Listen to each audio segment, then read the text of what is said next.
Qu'entre janvier 2025 et 2026, on constate que les prix, à la production des produits agricoles a globalement, été stable, mais ça n'a pas été le cas, pour, les prix des céréales.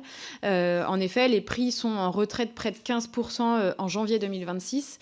C'est un phénomène qui s'observe sur toutes les grandes cultures, blé tendre, orge, maïs. Et ces baisses de prix, elles sont en partie, c'est en partie dû à la conséquence, des tensions géopolitiques, et de l'instabilité du marché. La dépendance des prix agricoles aux marchés mondiaux, et aux accords de libre-échange aujourd'hui n'est pas tenable. La dérégulation des marchés agricoles, l'abandon des outils de maîtrise des volumes, et la multiplication des accords de libre-échange, ces choix politiques contribuent aussi à tirer les prix agricoles vers le bas.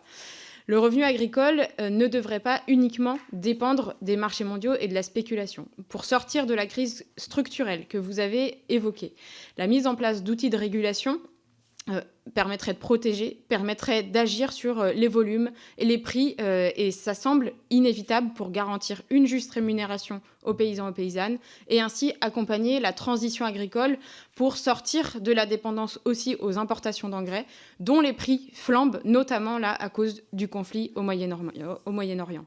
La souveraineté alimentaire, elle pourra pas être atteinte tant que notre production dépend en grande partie de l'importation d'engrais. À cela s'ajoute le changement climatique qui nous oblige à repenser nos modes de production selon les réalités territoriales et climatiques.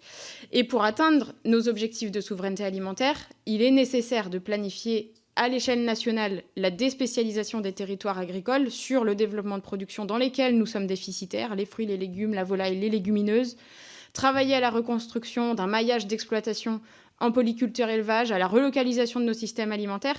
Et c'est d'ailleurs aussi ce que disait le président du syndicat des jeunes agriculteurs le 22 février dernier dans La Tribune.